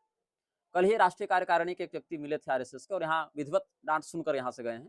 जो श्री कृष्ण जन्मभूमि है या ज्ञानवापी मंदिर है वाराणसी, या और भी जो जितने भी हमारे देवालयों को आधे अधूरे या पूरा तोड़कर वहाँ पर अवैध निर्माण विधर्मियों के द्वारा किया गया, वो हमारा होना चाहिए। और वो कब होगा ये तो कालक्रम से प्रकृति तय करेगी, कि संघर्ष में कितना समय लगेगा, ये तो हमारे नियंत्रण में नहीं है। लेकिन आज न कल वो हमारा ही होना चाहिए, क्योंकि वो हमारा था। उस समय से था जब से इस देश में इस्लाम का या ईसाइयत का आगमन आक्रमण के रूप में नहीं हुआ था। तो जो हमारा था वह गौरव हमें पुनः प्राप्त करने का अधिकार है, और इस अधिकार के लिए हम शास्त्र में वर्णित जो भी व्यवस्था व्यावहारिक प्रतीत होगी उसका अवलंबन करने के लिए स्वतंत्र हैं।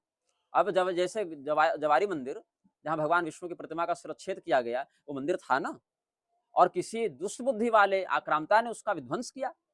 तो निर्माण करना उत्तम है कि विध्वंस करना उत्तम है? जो हमारा पहले से है, जहाँ हमारे पूर्वजों की आस्था है, जो हमारे साधना का केंद्र है, जो हमारे देवताओं का आराध्य स्थान है, अगर हम उसकी शुद्धि के लिए अगर हम प्रयास कर रहे हैं, और वो भी अभी तक अहिंसक रूप से ही कर रहे हैं, कोई बम बारूद लेकर तो प्रयास कोई नहीं कर रहा है। आपने कहा कि हम न्यायपालिका खोलकर न्याय करेंगे, तो इस विश्वास पर मूर्ख हिंदू भरोसा करते हुए कोर्ट जाकर कहते हैं कि सरकार आप न्याय कीजिए। तो ऐसी स्थिति में कोर्ट कह देता है कि उन्हीं से जाकर बात करो। तो जब हमारे मंदिरों के अधिकार का उपहास करते हुए आप इस प्रकार से बारंबार तिरस्कृत करने का उद्देश्य रखेंगे, तो कब तक आपके शासन को हम सम्मान और सहयोग के दृष्टिकोण से देख पाएंगे? तो हिंदुओं का अधिकार होना चाहिए। भगवान श्री रामचंद्र जी हो, महादेव जी हो, दुर्गा जी हो, या जो कृष्ण भगवान हो, या जो भी शास्त्र वर्णित हमारे आराध्य हैं, उनके शास्त्रीय देवालयों पर हिंदुओं का ही सांप्रदायिक और जो शास्त्रीय अधिकार है, विधि पूर्वक, ये नहीं कि उसमें कोई पार्टी अपना हिस्सा लेने आ जाए। जो जिस नियम से होना चाहिए उसी के कारण होगा। आपकी उम्र कितनी है? शरीर के दृष्टिकोण से इस जन्म में हमारे 29 साल हो गए। 29 साल हो गए। अभी 2 जो महीने में पूरे हो जाएंगे 29 और साल। जो आपकी उम्र के कुछ साधु हैं, उनके ऊपर एक गाना भी आया था। एक हरियाणा से लड़का है ढांडा, उसने गाना गाया था, आपने सुना भी होगा, वोमिट ऑन पेपर। हाँ, मैंने सुना है। मुझे किसी ने सुनाया था। हाँ, उसमें कुछ उन्होंने जो जितने भी भगवाधारी हैं, थोड़ी बहुत गाली भी थी उसमें। गाली, आपत्तिजनक शब्द कोई नहीं था। हो सकता है। हम जिस वेश में, हमारे लिए तो वो भी गाली ही मानी जाएगी जिस प्रकार से हाँ, हमने जिस भेष सुना। में आप, आपत्तिजनक शब्द कोई नहीं था। उन्होंने कहा था जितने भी भगवाधारी हैं, वो सारे नौटंकी हैं। देखिए, सारे नहीं हैं। सारे इसलिए नहीं अगर कर 100 सकते में से ना। अगर एक सही है, तो सारे ही कहेंगे ना उसको। हाँ, ठीक है, ये जनरल टर्म आप मान लीजिए कि सारे हैं उस भाव से। उन्होंने इन्हें किसी का, जनरल टर्म। उन्होंने हाँ, इनडायरेक्टली उसमें किसी का नाम भी लिया। आप भी हाँ, उन व्यक्ति का नाम ले हाँ, चुके हैं। हाँ। धीरेन्द्र उन शास्त्री हाँ, विषम हाँ, पर्चा हाँ, इत्यादि के बारे में बोल हाँ। रहा था वो व्यक्ति। हाँ। उनके बारे में आपके पर्सनल विचार क्या हैं? वो व्यक्ति महत्वाकांक्षी है। हुँ, हुँ। महत्वाकांक्षा 2 प्रकार की है। कुछ अच्छा हो यह भी चाहता है, और हमारे माध्यम से वो यह भी चाहता है कि हम उस अच्छाई के निमित्त बने। लेकिन वो अच्छाई कैसी है, क्या है, इसका विवेक स्वयं में नहीं रखता। तो उसको लगता है कि हाँ भाई, अगर हम एक पदयात्रा निकाल देंगे तो हिंदू एकजुट हो जाएगा। किसके खिलाफ एकजुट होगा? ये पता नहीं। अगर आप मुसलमानों के खिलाफ एकजुट करना चाहते हैं, मान लीजिए, क्योंकि हिंदू अगर एकजुट हो रहा है तो किसके खिलाफ हो रहा है ये मानते हैं। हुँ, तो हुँ। मुसलमानों के खिलाफ अगर एकजुट हो रहे हैं, या ईसाइयों के विरुद्ध एकजुट हो रहे हैं, या धर्मांतरण के विरुद्ध एकजुट हो रहे हैं, तो ईसाई मिशनरी का मंच तो चला रहा है आरएसएस स्वयं। राष्ट्रीय ईसाई मंच हमारा तो है नहीं, आरएसएस का है। हुँ, हुँ। मुस्लिम राष्ट्रीय मंच तो हमारा नहीं है, आरएसएस का है। और आरएसएस की गोद में ही धीरेन्द्र शास्त्री पलते बढ़ते रहे हैं। यद्यपि धीरेन्द्र शास्त्री को लॉन्च बीजेपी ने किया भी नहीं था। जब आप इतिहास खंगालेंगे, क्योंकि मैं उस क्षेत्र में 2 बार गया हूँ और कुछ समय रहा हूँ, और वहाँ के स्थानीय लोगों से मिला हूँ। वहाँ के लोग भी अभी मिलने आए। बागेश्वर धाम से आज 4-5 लोग आए थे, और कल भी आए थे। तो मैं उस स्थान को शायद आपसे अधिक जान रहा हूँ, क्योंकि आया गया हूँ, रहा हूँ। तो बात ऐसी है कि पहले ये ऐसे ही कुटिया में या कुछ ऐसे स्थान पर दरबार जैसा लगा के और विचित्र वेशभूषा बना के फोन लगाने का नाटक और ये सब करता था। उसके बाद कुछ बातें जो हैं हिट बनने लगी, फिट करने लगी, तो उसमें कुछ नेताओं की दृष्टि पड़ी कि ये तो अभी नई उम्र का लड़का है, इसको थोड़ा उठाया जाए। तो कांग्रेस के कुछ लोगों ने, जो उस समय विधायक इत्यादि थे, कमलनाथ इत्यादि का भी उसमें कुछ था सहयोग, उन्होंने आगे किया। क्योंकि पंडोखर सरकार जो है, जो वहाँ पर पंडोखर सरकार पुराना है, पर्चा बनाता है पंडोखर सरकार, तो वहाँ से भाजपा या स्वतंत्र चुनाव लड़ने की प्रवृत्ति उधर ज्यादा दिखी। तो एक कांग्रेस चाहती थी हम काउंटर करें, लेकिन दुर्भाग्य से वो जितने विधायक ने स्पॉन्सर किया था वो अगले इलेक्शन हार गए। तब तक इनको मंच मिल चुका था, एक स्थानीय स्तर पर एक लोकल पहचान मिल चुकी थी। तो भाजपा ने सोचा कि पहचान बनाने में कांग्रेस ने खर्चा किया ही है, हम बस इसको उठा लें, बाकी बजरंगबली हिंदू तो हमारे ही देवता हो गए, हमारी छवि हिंदूवादी है, हम उठा लें। तो भाजपा ने हाथों हाथ गोद ले लिया और उसके बाद ऐसा चमकाया कि अब ऑस्ट्रेलिया, दुबई और मंगल ग्रह और सूर्य ग्रह सब जगह जा रहे हैं। तो सनातन धर्म के प्रति जो शास्त्रीय बुद्धि है वो धीरेन्द्र के पास नहीं है। धीरेन्द्र ने जब हमको ललकारा था नागपुर के मंच से, शायद आपको समाचार है कि नहीं, धीरेन्द्र शास्त्री ने नागपुर के मंच से हमको ललकारा था, नाम लेकर 7 मिनट उन्होंने बोला था। बाद में वो वीडियो उन्होंने अपने चैनल से हटा दिया था, एबीपी न्यूज वालों ने कवर किया था ये। तो उस समय उन्होंने कहा था कि हमें गर्व है कि हम सनातनी हैं, भले हमने वेद पुराण शास्त्र कुछ नहीं पढ़े। तो जब आपने वेद पुराण शास्त्र नहीं पढ़े, हम भी उसी महाराष्ट्र में ही थे, हम अहिल्यानगर में थे, गौड़ी आश्रम में हमारा भक्ति सूत्र पर प्रवचन चल रहा था, वो भी महाराष्ट्र में थे। तो हमने मंच से ही उत्तर दिया था, वो वीडियो भी होगा, आपको यूट्यूब में मिलेगा, कि जब कह रहा है कि भाई वेद नहीं जानता, शास्त्र पुराण कुछ नहीं जानता, तो आप प्रवचन करने क्यों बैठे हैं? पहले आप विधिवत अध्ययन कीजिए, फिर उसका समझ विकसित कीजिए, फिर उसके बाद आप आचरण पर आइए, और जब ये हो जावे तब आप प्रचार कीजिए। आप सीधे प्रचार कर रहे हैं और ये दावा के साथ कि हमको कुछ नहीं आता, तो आप किस प्रकार का ज्ञान समाज को बताएंगे? किस प्रकार से आप मार्गदर्शन करने में सफल होंगे एक आचार्य के रूप में? ये सब बातें हमने वहां कही थी। तो धीरेन्द्र शास्त्री के लिए हमारे मन में सहानुभूति है कि उस व्यक्ति की का दोहन मैं कहूंगा ज्यादा किया गया। मतलब उस व्यक्ति को यही नहीं पता है कि हमारी गुलामी का क्या दुष्परिणाम हो रहा है। अब एकता कपूर जैसे समाज में विचार फैलाने वाली स्त्री, शिल्पा शेट्टी जिसका पति अपने पोर्नोग्राफिक में पकड़ा गया है, संजय दत्त जैसा आतंकवादियों के साथ उठने बैठने वाला व्यक्ति, और भी तमाम बू अब्दुल्ला जैसे लोग जिन्होंने नूपुर शर्मा प्रकरण में भारत के ही विरुद्ध कई बार बयान दिया था। तो ऐसे व्यक्तियों के साथ उठने बैठने वाले व्यक्ति में विवेक कितना टिकेगा? वह व्यक्ति तो केवल चकाचौंध देखेगा ना कि हमको प्लेन मिल रहा है, हमको बॉडीगार्ड्स मिल रहे हैं, हमको पैरेलल टू देवता माना जा रहा है कि या तो साक्षात भगवान ही है, पैरेलल टू भगवान माना जा रहा है। तो ऐसे स्थिति में ऊपर से कम उम्र में अगर ये सब मिल जाए, पचाना बड़ा कठिन हो जाता है। अगर बचपन से योग्य संयम में आपको न ढाला जाए, तो ये जो चमक धमक है मीडिया की, पैसे की, महाराज जी वाली जो चमक है ना, ये नशा है। और ये नशा अगर छीन लिया जाए तो व्यक्ति पागल हो जाएगा। कि हम जब चलते थे तो हमारे पीछे काफिला चलता था, नेता मंत्री पैरों में दंडवत करते थे, अगर एक बार इनको उठा के 2, 4, 5 साल के लिए जंगल में फेंक दिया जाए, ये सर्वाइव नहीं कर पाएंगे, 1 महीना में पागल हो जाएंगे, क्योंकि इनको आदत लग गई है सुख की। ये हुए जो आपकी हम उम्र के शरीर महाराज, के दृष्टिकोण से हाँ हम शरीर उम्र के हैं। दृष्टिकोण हाँ, से। कुछ महाराज ऐसे भी हैं जो आपसे उम्र में बड़े हैं बिल्कुल। और उनके ऊपर केस भी चले हैं, वो बाहर भी आए हैं, जैसे आसाराम जी। हम्म।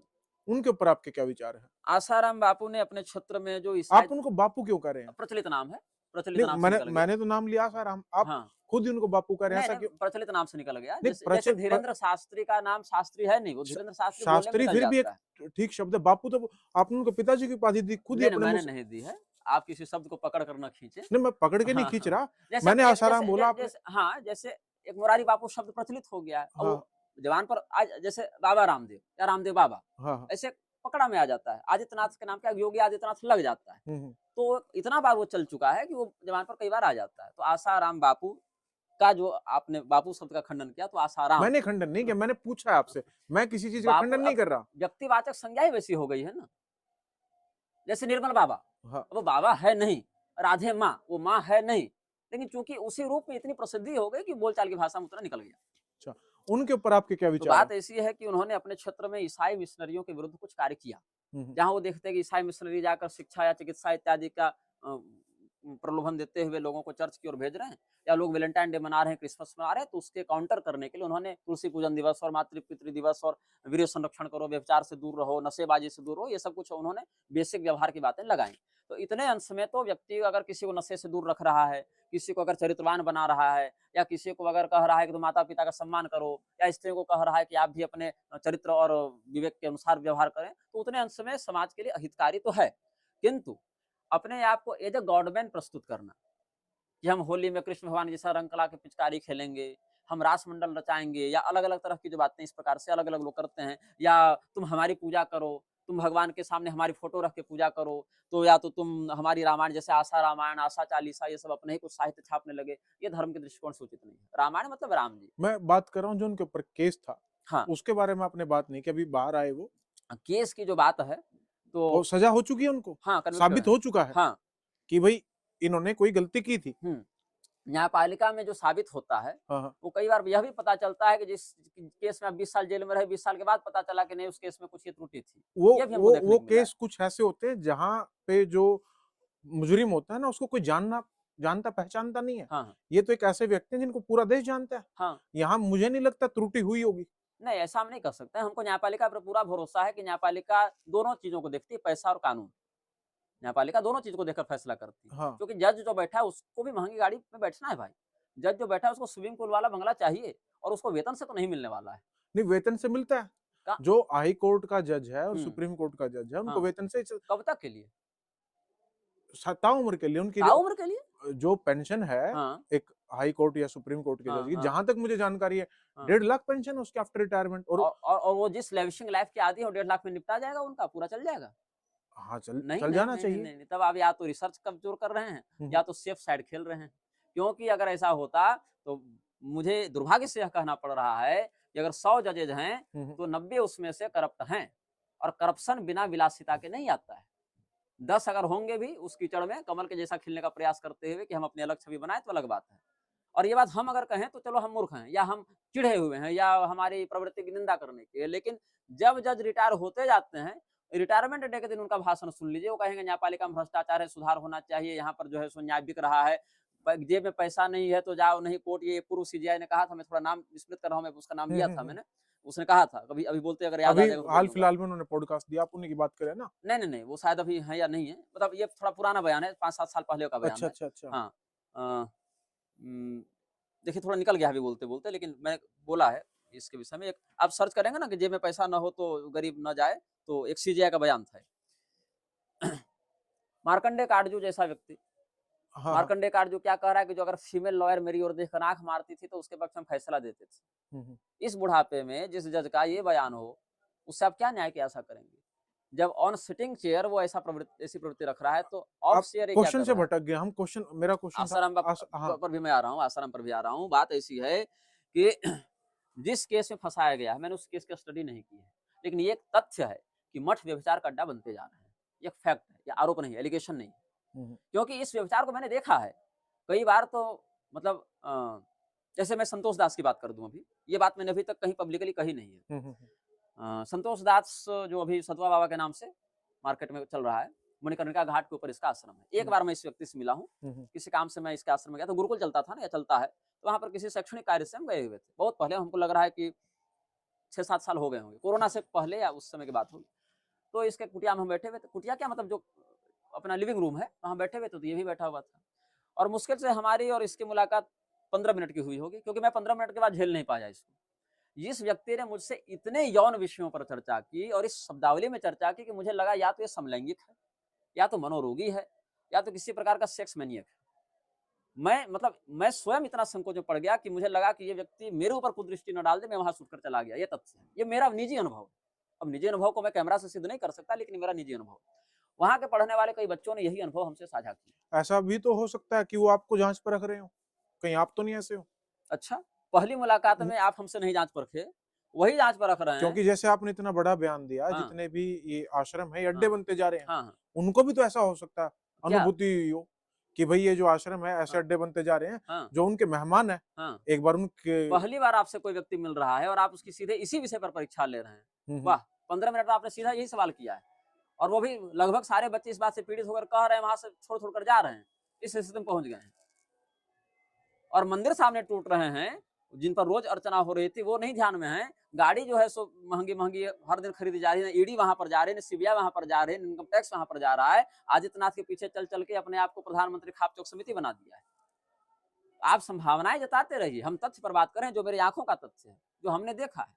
और मैं देखा हूँ, इसीलिए निर्भयतापूर्वक इतना कह रहा हूँ, नहीं तो नाम लेकर संतोष दास का विरोध करने की औकात अभी इस मेले में ओपन किसी की नहीं। मैंने तो मंच से भी कहा, मैं तो कमरे में भी आपको कह रहा हूँ, ऑन स्टेज भी मैं कह रहा हूँ, ऑन कैमरा भी मैं कह रहा हूँ ये बात। तो इस स्थिति में जितने भी मठ हैं उनमें एक संक्रमण फैलता जा रहा है। अगर गुरु सही है तो उनके परिकरों में घुसपैठ हो रहा है, क्योंकि नई उम्र के सब लड़के हैं, उनको अपने गुरु जी का रुतबा देखकर नशा चढ़ गया कि हमको भी यही फैसिलिटी चाहिए, यही इज्जत चाहिए, यही पैसा चाहिए, यही पावर चाहिए कि गुरु जी के आगे सीएम पीएम सब झुके, और मिल नहीं रहा है तो उनकी कुंठा कहीं तो निकलेगी। वो एक अपना अलग सिंडिकेट बनाकर घूम रहे हैं चेले। अगर गुरु जी टाइम पर मर जा रहे हैं तो गद्दी के लिए लड़ाई हो रही है, नहीं तो गुरु जी अगर लेट कर रहे हैं तो गुरु जी को मारकर गद्दी पर कब्जा किया जा रहा है। ये अखाड़ा परिषद का जो नरेंद्र गिरी था, ये कैसे टंग के मरा या मार दिया गया, बताइए क्या चल रहा था बैकग्राउंड में भाई। अंतरजातीय विवाह पे आपके क्या विचार है? अंतरजातीय विवाह का हम शास्त्रीय दृष्टि में अनुमोदन नहीं करते हैं। लोगाक्षी स्मृति, मदन पारिजात, चतुर्वर्ग चिंतामणि, वीर मित्रोदय इत्यादि बहुत से ग्रंथ ऐसे हैं सनातन धर्म में जो अंतरजातीय विवाह का निषेध करते हैं। यहाँ तक कि श्रीमद् भगवद गीता के पहले अध्याय में ही अर्जुन ने यही चिंता व्यक्त की है, उत्साद्यन्ते जाति धर्मा कुल धर्मा शाश्वता उत्सन्न कुल धर्माणाम मनुष्याणाम जनार्दन नरके नियतम वासु भवति तनुसुश्रुम। तो यहाँ पर अर्जुन यही चिंता व्यक्त कर रहे हैं कि कहीं समस्त पुरुषों के दिवंगत हो जाने से जो स्त्रियां हैं वह विवाह के लिए अन्य जातियों का वर्ण न करने लगे, तो वर्ण संकर संतान के होने से श्राद्ध तर्पण आदि के अभाव में हमारे पूर्वजों का पतन हो जाएगा। इस भाव से अर्जुन ने अपनी जो चिंता व्यक्त की है गीता के पहले अध्याय के अंतिम श्लोकों में आप देखेंगे, अंतिम 10 श्लोक देखेंगे तो वहां से आपको स्पष्ट हो जाएगा ये विषय। महाराज जी, घटोत्कच कौन थे? घटोत्कच जो है वो भीम के पुत्र थे, हिडिंबा के माध्यम से घटोत्कच। हिडिंबा कौन थी? हिडिंबा राक्षस योनि में जन्म हुई स्त्री थी। तो भीम जी ने कैसा विवाह किया? भीम ने अंतर प्रजाति विवाह किया, अंतर योनि विवाह किया है, और मैं अंतर जाति नहीं है। तो मतलब आप कह रहे हैं कि अंतर योनि विवाह जो है उसमें पूरी योनि ही भिन्न है, जैसे देव योनि, राक्षस योनि और मनुष्य योनि, ये 3 योनियां प्रधान होती हैं। उसमें मनुष्य योनि में वर्णाश्रम लागू होता है शारीरिक दृष्टिकोण से। राक्षस और देव योनि दिव्य रूप को धारण करने में समर्थ होते हैं, अपनी इच्छा के अनुसार रूप बना सकते हैं, अपनी इच्छा के अनुसार व्यक्ति पर हावी हो सकते हैं मानसिक रूप से। तो हिडिंबा के साथ युधिष्ठिर जी की आज्ञा से एक अनुबंध था।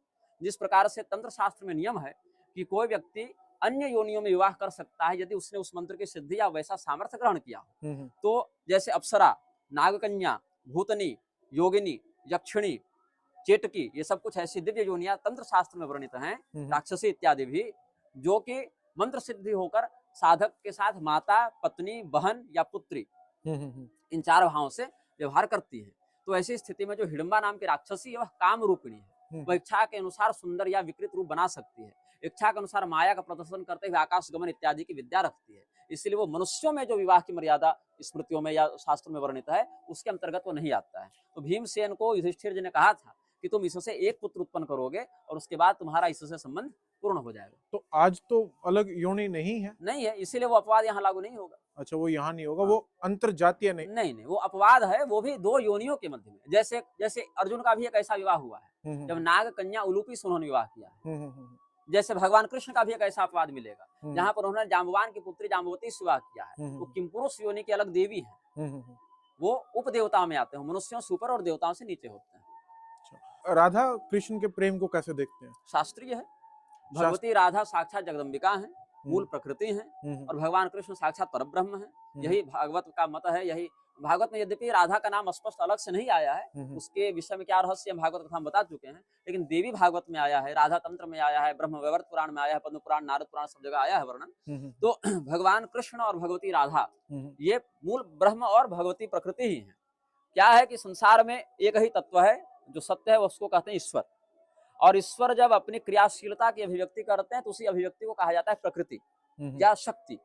तो कई बार इनकी अलग अलग अनुभूति होती है, कई बार एक ही रूप में अनुभूति होती है। तो जब अलग अलग अनुभूति होती है तो अलग अलग संप्रदाय में उसी अनुभूति को अलग अलग नाम दिया गया। जैसे अगर आप रामानंद संप्रदाय का अध्ययन करें तो वहां पर उसी दिव्य अनुभूति को सीताराम कहते हैं।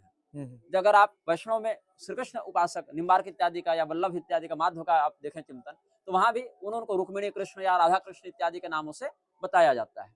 या अगर आप शैव संप्रदायों को देखें तो गौरी शंकर के रूप में उसका वर्णन किया जाता है, या रामानुजों में लक्ष्मी नारायण के रूप में उसका वर्णन किया जाता है। तो मूल क्या है? ब्रह्म और उनकी शक्ति, परमात्मा और उनकी शक्ति।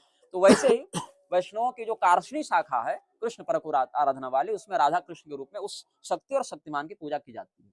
तो इन्हीं के जो लीला है, लीला भी 2 प्रकार की है, एक व्यावहारिकी और एक वास्तविक। तो व्यावहारिकी लीला जो है वो धरती पर होती है, वास्तविक लीला गोलोक इत्यादि दिव्य लोकों में होती है, ऐसा स्कंद पुराण के वैष्णव खंड का मत है। तो जो व्यावहारिकी लीला धरती पर होती है उसमें वृषभानु गोप की पुत्री के रूप में, राधा रानी के रूप में उस महाशक्ति का अवतार हुआ, और भगवान कृष्ण का पहले वसुदेव जी के यहाँ, फिर वहां से नंदगांव पहुंचकर उनकी लीलाएं हुई हैं। मुझे जानकारी नहीं है, कृष्ण जी का जाति क्या थी? कृष्ण भगवान जन्म के दृष्टिकोण से क्षत्रिय थे, जो महाराज यदु के वंश में उत्पन्न हुए थे। और जो राधा जी हैं उनकी जाति? भगवती राधिका वृषभानु नामक गोप की कन्या थी। तो आप एक तरफ तो कह रहे हैं कि अंतरजातीय विवाह हम्म, अच्छी बात नहीं है, हाँ। बट ये तो प्रेम प्रसंग कर रहे हैं, उसको आप कह रहे हैं कि भाई ये ठीक था। तो प्रेम प्रसंग वासना नहीं है, व्यभिचार नहीं है ना। अगर अपने अनुरूप अगर कोई व्यक्ति वर या वधु का चयन करता है, अनुरूप का तात्पर्य केवल मन लगने से नहीं, दाम्पत्य अभिरुचि हेतु, ये कलियुग का लक्षण है कि जिससे मन मिला उससे विवाह कर लो, दाम्पत्य कर लो अभिरुचि के आधार पर, तो ये व्यभिचार हो गया। लेकिन भगवान कृष्ण और भगवती राधिका का संबंध शाश्वत दाम्पत्य का है। शाश्वत दाम्पत्य उनको कहा जाता है जहां पर व्यक्ति अलग अलग होते ही नहीं है, चाहे शरीर कितना भी बदले। जैसे जानकी जी जब आई तो वो भगवती लक्ष्मी ही हैं, राम जी भगवान नारायण ही हैं, उनका विवाह अन्य से हो ही नहीं सकता, इसलिए शिव धनुष कौन तोड़ेगा? राम जी ही तोड़ेंगे, चाहे अन्य पराक्रम करने वाले अन्यत्र होंगे। तो भगवती राधिका और भगवान कृष्ण का जो है वह विवाह भी हुआ है। आप ब्रह्मवैवर्त पुराण में देखेंगे तो भगवान ब्रह्मदेव ने उनका विवाह कराया है। और भगवान कृष्ण जब प्रकट हो रहे हैं, मनुष्य के गर्भ से जन्म नहीं ले रहे हैं, तो उन पर मनुष्यों के लिए जो वर्णित नियम है वो अक्षरशः लागू नहीं होते हैं। जब आप भागवत महापुराण में देखेंगे तो भगवान कृष्ण के लिए क्या आया है? आविरासित यथा प्राच्यम दिशिंदुरी पुष्कला, जैसे चंद्रमा पहले से है, दिन में दिखता नहीं, रात्रि में उगता हुआ दिखता है पूर्णिमा का चंद्रमा, वैसे भगवान पहले से हैं। उस समय से पहले वो दिख नहीं रहे थे, जन्म काल आते ही, जन्माष्टमी का अवसर आते वो प्रकट हो गए जेल में और बड़े हुए। फिर देवकी जी ने कहा कि आप इस रूप को छिपाकर बालक हो जाए, तो उसी रूप को छिपाकर फिर बालक होते हैं। तो जो परमात्मा अपने इन ऐश्वर्यों का प्रदर्शन करते हैं, 6 दिन की उम्र में पूतना को मारा, उसके बाद शकटासुर को मारा, तो उन पर मानव के लिए अगर बताए गए सारे नियम लागू होंगे तो उनका पूतना वध भी नहीं हो सकता है, काली मंथन भी नहीं हो सकता है, यमलार्जुन उखाड़ना भी नहीं हो सकता, अघासुर बकासुर को मारना भी नहीं हो सकता, गोवर्धन उठाना भी नहीं हो सकता है। तो ऐसे अति मानुषीय कृत्य को करते उन्होंने अपनी ब्रह्म सत्ता का परिचय दिया और उसी परिचय के अंतर्गत उन्होंने भगवती राधिका के साथ अपने शाश्वत संबंध का भी परिचय दिया कि वही हमारी मूल शक्ति हैं। आप अपने बच्चों को आजादी देंगे इसकी प्रेम किसकी? विवाह की? अगर वो धर्मानुकूल विवाह है तो बिल्कुल आजादी देंगे, उसमें आपको कोई विरोध कोई नहीं? आपत्ति नहीं होगी। अगर उनका प्रेम हम्म, हम्म, धर्मशास्त्र में प्रेम की जो परिभाषा है हम्म। उसके अनुकूल है तो वो स्वतंत्र है। अभी हमारा जो प्रश्न शुरू हुआ था वो था हिंदू खतरे में है। हम्म, आपने दो चीजों की तरफ इशारा किया, एक हम्म, सरकार की तरफ हम्म, और एक न्यायपालिका की तरफ। हाँ, जो समाज में चल रहा है वो ये हाँ, चल रहा है हिंदू खतरे में है हाँ। किसी दूसरे धर्म से। देखिए, दूसरे को हम धर्म नहीं मानते हैं, हम हम्म, उसको मान्यता, मजहब, पंथ इत्यादि के रूप में जानेंगे, हम्म, क्योंकि धर्म शब्द उनका है भी नहीं। हम्म, आप उनकी पुस्तकों को देखेंगे तो वहाँ धर्म शब्द तो नहीं मिलेगा, हम्म, धर्म शब्द ही हमारा है। तो इसीलिए इस पर हमारा एक अधिकार है। उन्होंने अपने आप को चाहे जो पुकारा हो, मजहब कहा हो, मान्यता कहा हो, पंथ, ऐसे मान्यता पंथ भी संस्कृत के शब्द हैं, उन्होंने जो माना हो अपने आप को।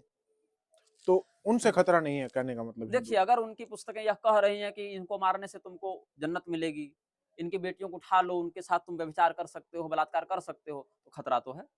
भारत में जो ये भारतवर्ष हमारा है, यहाँ मुस्लिम अपने आप तो नहीं आए, वो हाँ, आक्रमणकारी आए, हाँ, उन्होंने सबको परिवर्तन किया। हाँ। कुछ तलवार से बने, कुछ पैसे से बने। परिवर्तन ही हुआ, वो हाँ, किसी हाँ, भी रूप में हुआ। हाँ, सेम क्रिश्चियन का है, हाँ, वो यहाँ तो नहीं जन्मा है नहीं, धर्म, यहाँ नहीं, जितने भी क्रिश्चियन है वो सारे के सारे हाँ, कन्वर्टेड है, आयातित है, हाँ, सारे के सारे कन्वर्टेड है। हाँ। तो वो तो आप लोगों के ही भाई बंधु हुए। नहीं, नहीं, आप उनसे जाकर पूछिए क्या वो हमें भाई बंधु मानते नहीं, हैं? वो बाद में मानेंगे, नहीं मैं मानेंगे, पहले आपसे पूछ रहा हूँ। नहीं, नहीं मानते। वो हमें तो ऐसा नहीं सवाल मिला कोई। नहीं, नहीं, मैं अब हाँ, मेरा सवाल ये है, वो माने ना माने, हाँ, मैं आपसे पूछ रहा हूँ, आपको तो इतिहास पता हाँ, है। मैं नहीं मानता ना। आप मैं क्यों मानूंगा? अगर वो व्यक्ति हमारे विरुद्ध ही प्रचार कर रहा हो, अगर वह व्यक्ति हमारे विरुद्ध ही चिंतन कर रहा हो और सक्रियता से ऐसा कर रहा हो, तो हम किस आधार पर उनको भाई माने? हम हटा देते हैं इस बात को। मुझे नहीं पता आपको ये कहाँ से पता लगा कि वो आपके खिलाफ विचार कर रहे हैं, खिलाफ। हम उस बात को थोड़ी देर के लिए हटा देते हैं। हाँ, अगर ये कह दे कोई दूसरा धर्म आपके खिलाफ कुछ नहीं कर रहा, हाँ, वो आराम से अपना जीवन यापन कर रहे हाँ। हैं, फिर क्या आप उनको अपना भाई बंधु मानेंगे? भाई बंधु मानने की ऐसी बात रही कि हम पूरे विश्व को अपना वसुधैव कुटुंबकम के आधार पर सुहृद स्वीकार करते हैं, लेकिन वो अपनी मर्यादा के अनुसार व्यवहार करते हुए हमारे धर्म के ऊपर आघात न करे। क्या यवन तो पहले नहीं थे? म्लेच्छ पहले नहीं थे? राक्षस पहले नहीं थे? आज ही हमने कथा में यवन सैनिकों का वर्णन किया ना, आज या कल हंसध्वज वाले विषय में, जब सुधर्मा को गिरफ्तार करने का आदेश दिया गया है। कालीवन ने आक्रमण किया ही था, तो कालीवन ने जब आक्रमण किया तो भगवान ने प्रतिकार किया। यहाँ यवन सैनिक राजा के अधीन थे, तो उन्होंने आज्ञा का पालन किया। तो अगर आपकी जिन म्लेच्छ देशों में स्थिति है या जिस प्रकार के जीवन शैली से आपको रहना चाहिए, अगर उससे हमें खतरा नहीं है, व्यावहारिक सामाजिक रूप से भी और पारलौकिक रूप से भी, तो इस धरती पर अलग अलग प्राणियों का अधिकार है, अलग अलग लोग अपनी मर्यादा के अनुसार जीवन यापन कर ही रहे हैं। तो आप खुद मानते हैं कि जितना भी भारतवर्ष में धर्म परिवर्तन हुआ वो 2 कारणों से हुआ, डर से या पैसे से। हाँ, लोभ या भय, हाँ, हाँ, यही। यही 2 कारण हैं। हाँ, आप उनको वापस घर वापसी करवाना चाहेंगे? घर वापसी के ऊपर हमने एक वक्तव्य दिया था। देवल स्मृति में नियम है कि घर वापसी किसकी हो सकती है, किन स्थितियों में हो सकती है और कैसे हो सकती है। इसके लिए नियम यह कहता है, पहले ब्राह्मण, क्षत्रिय, वैश्य, शूद्र, उसमें भी स्त्री और पुरुष, इस भेद से अंतर है कि किस व्यक्ति का प्रायश्चित कितना होगा। तो जैसे ब्राह्मण अगर कन्वर्ट हुआ है, तो कन्वर्जन के पीछे कारण क्या है? डर है कि लोभ है? अगर डर के मारे हुआ है, प्राण को बचाने के लिए हुआ है, तब उसका प्रायश्चित सरल है, क्योंकि उसकी मजबूरी थी, वो जान बचाना चाहता था। पैसे से अगर कन्वर्ट हुआ है, तब बहुत कठिन है, क्योंकि आज वो पैसे से यहाँ जाएगा, कल वहाँ जाएगा, उसमें निष्ठा नहीं है, वो जहाँ नोट देखेगा वहाँ नाचेगा। तो प्रायश्चित विशेष करके उसी का है कि जान बचाने के लिए, अपने मजबूरी में या घर परिवार की सुरक्षा के लिए वो कन्वर्ट हो गया। ये ब्राह्मण के लिए है। सबके लिए। तो ब्राह्मण के लिए कठोर नहीं, प्रायश्चित है। क्षत्रिय किससे जान बचाएगा? क्षत्रिय का धर्म ही युद्ध करना है। क्यों? तो क्षत्रिय नहीं कन्वर्ट हो सकते हैं? जो पंजाब के मुसलमान अपने आप को राजपूत मुसलमान और चौधरी लिख रहे हैं, वो क्या कन्वर्ट नहीं हुए थे? पंजाब में जो पाकिस्तान पंजाब, जिसका धर्म ही तलवार उठाना है, वो किस बात का डर? वो कैसे ब्राह्मण का काम तलवार उठाना नहीं है धर्म के लिए। धर्म की रक्षा करने के लिए तो चारों वर्णों को तलवार उठाना है। उसमें तो स्पष्ट तो कह फिर रहे हैं उनके कि मन में डर कैसा हो? डर डर का नाम क्यों ले रहे हैं वो लोग? तो क्या उनको ब्राह्मण ही डरपोक पैदा हुए थे? जो ब्राह्मण क्षत्रियों को गुरु का धर्म का उपदेश करा कर क्षत्रिय धर्म का बोध कराते रहे, राजगुरु के रूप में धनुर्वेद की शिक्षा देते रहे, शस्त्र चलाना शिक्षा देते रहे, शास्त्रों के अर्थ और राजधर्म की शिक्षा देते रहे, वो डरपोक होकर कन्वर्ट हो गए और क्षत्रिय कन्वर्ट नहीं हुए, वैश्य और शूद्र कन्वर्ट नहीं हुए। सवाल ये है, जब हाँ, एक व्यक्ति का धर्म ही तलवार उठाना है, हाँ। उसके साथ तो डर अपने आप गायब हो जाएगा। कौरवों के पक्ष से जो हथियार लड़ाने आए थे, उठाने आए थे, सब ब्राह्मण थे। क्षत्रिय भी अधर्म के पक्ष से युद्ध करने आए ना। जब मुगलों की ओर से मान सिंह लड़ रहे थे, तो हिंदुओं की ओर से महाराणा प्रताप भी तो थे। तो क्षत्रिय का काम धर्म है तलवार उठाना, तो यह भी तो धर्म बता रहा है ना कि किस पक्ष से तुमको तलवार उठाना है। तुम्हारी तलवार उठे तो उसका क्या परिणाम दिखे, उस तलवार का प्रयोग किस पर और किस कारण से होना चाहिए कि तलवार उठाकर आतंकवादी बनकर काटो, ये तो धर्म ने नहीं कहा। जब अगर आपका कोई धर्म ही परिवर्तन करवा रहा है, तो उससे धर्म की रक्षा करना ही तो। हर व्यक्ति में समान रूप से ज्ञान या शौर्य की प्रतिष्ठा नहीं होती है। हर व्यक्ति समान रूप से न ज्ञानी होता है, न समान रूप से बलवान होता है। जो कर्तव्यनिष्ठ क्षत्रिय हैं, वो वीरगति को प्राप्त होते हैं या विजय को प्राप्त होते हैं, लेकिन हर क्षत्रिय कर्तव्यनिष्ठ है ऐसा भी नहीं कह सकते हैं। तो और हर ब्राह्मण कर्तव्यनिष्ठ है ऐसा भी नहीं कह सकते हैं। तो कर्तव्यनिष्ठा के अभाव में कलयुग के कारण जिनकी बुद्धि में ऐसा लोभ या भय का बाहुल्य हो गया, वह भी अपना मत परिवर्तित कर देते हैं। यह तथ्य है। हाँ, यह अवश्य है कि उनके हाथ में तलवार अगर है, तो उनके पास अवसर अधिक है अपनी रक्षा करने का, क्योंकि उनको युद्ध का प्रशिक्षण है। उनके पास अवसर ऐसा है कि वो अपनी रक्षा कर सकते हैं। पाकिस्तान में आप देखेंगे तो वहां पर भी कई अपने आप को राजपूत मुसलमान लिखते हैं, चौधरी टाइटल वाले मुसलमान होते हैं। जो पीओपी है, पाक ऑक्युपाइड पंजाब है, उन सब स्थितियों में आप देखेंगे। तो यहाँ पर जो या जाट में देखिए ना, जाट में भी तो कई मुसलमान अपने आप को जाट लिखते हैं। कभी वो भी तो हिंदू रहे होंगे। जाटों को क्या आप पराक्रमी नहीं मानते हैं? जाटों का तो काम है युद्ध करना, या जाटों में एक पराक्रम की परंपरा रही है, तो वहां भी तो ऐसा है। तो जो ब्राह्मण, क्षत्रिय, वैश्य, शूद्र भय के कारण परिवर्तित हो जाते हैं, उनकी वापसी संभव है। जो लोभ के कारण होते हैं उसमें कठिनाई है, उनके निष्ठा धर्म में होती नहीं है। उसमें भी ब्राह्मण के लिए अधिक प्रायश्चित है, क्षत्रिय के लिए कम है, वैश्य के लिए थोड़ा और कम है, शूद्र के लिए थोड़ा और कम है, स्त्रियों के लिए सबसे कम प्रायश्चित है, क्योंकि वो उस स्थिति में नहीं होते कि इज्जत बचाने के लिए सबसे लड़ते चले। वो जल्दी सरेंडर कर सकते हैं, या थोड़ा वो पुरुषों की अपेक्षा शारीरिक दृष्टिकोण से, कोई लक्ष्मीबाई हो जाए अलग बात है, दुर्गावती हो जाए अलग बात है। इन जनरल टर्म स्त्रियां ज्यादा युद्ध करने के अभ्यस्त नहीं होती है। लेकिन यह कब हो सकता है? यदि वह व्यक्ति अपने परिवर्तन के 20 साल अधिकतम के अंदर ही वापस आना चाहे, तब हो सकता है, उसके बाद नहीं हो सकता। 20 वर्ष की लिमिट शास्त्र देता है, क्योंकि जो व्यक्ति जीवन भर सनातनी रहा, अगर मजबूरी में जान बचाने के लिए अगर वो परिवर्तित हो गया, तो वो हर सेकंड मरता है। वो एक बार मरने से बचना चाहा ना, वो हर सेकंड मरता है कि हम कैसे यहाँ से बचे, तो उसकी तड़प होती है। इसलिए अधिकतम उसको 20 साल का समय ही देवल स्मृति में दिया गया, उसके बाद नहीं। मेरा सेकंड लास्ट सवाल है, उसके बाद एक और होगा। आप उस धर्म में विश्वास करते हैं जहां एक रेपिस्ट को भगवानों ने माफ कर दिया? इंद्र जी को माफ किया था भगवानों ने? क्या माफ किया था? कैसे पता चला माफ किया था? कहाँ लिखा कि इंद्र को क्षमा मिली? इंद्र को तो दंड मिला। किसका रेप किया ये बताइए, और किसने माफ किया ये बताइए। तुम्हारे शरीर में सहस्त्रों भगों के चिन्ह हो जाएं, ये इंद्र को दंड मिला है। देवताओं के समाज से बहिष्कृत हुए, मानसरोवर में बहुत स्थान तक रहे हैं, बाद में तपस्या किए, यज्ञ किए, उसके बाद वो शुद्ध हुए। जो आजकल के युवा हैं, उनको क्या संदेश देना चाहेंगे आप? अपने हित और अहित का विवेक पूर्वक विचार करते हुए कोई निर्णय लें। युवा अगर चरित्र का पक्का हो, नशे से दूर रहे और अपने कर्तव्य को समझने वाला हो अधिकारों के साथ, तो ही देश का विकास वह कर सकता है। अपने शास्त्रीय परंपरा का परित्याग करके अगर कोई व्यक्ति आगे बढ़ना चाहता है तो संभव नहीं है। जैसे कोई जड़ को काट के पत्तों को सींचे तो वृक्ष का विकास नहीं होता है।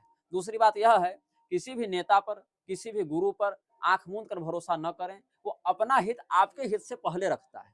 तो इसीलिए अपने विवेक का प्रयोग करके ही किसी भी व्यक्ति का अनुसरण करें, और उसमें भी विवेक ऐसा हो जो लोभ, भय और प्रमाद से रहित हो, और उसमें इस बात को ध्यान में रखते हुए करें कि समाज में सबसे पहले आपका परिवार ही सुख दुख में सामने आएगा, कोई दूर का गुरु, मठ का महंत और नेता नहीं आएगा। इसलिए पारिवारिक स्तर पर भी एक दूसरे के प्रति सौहार्द और सामंजस्य का व्यवहार करें, क्योंकि तेजी से हिंदुओं में परिवार नाम की जो संस्था है वह टूट रही है। अभी तो यही मैं बोलूंगा। आपने अपना कीमती समय हमें दिया, उसके लिए बहुत बहुत धन्यवाद। नारायण।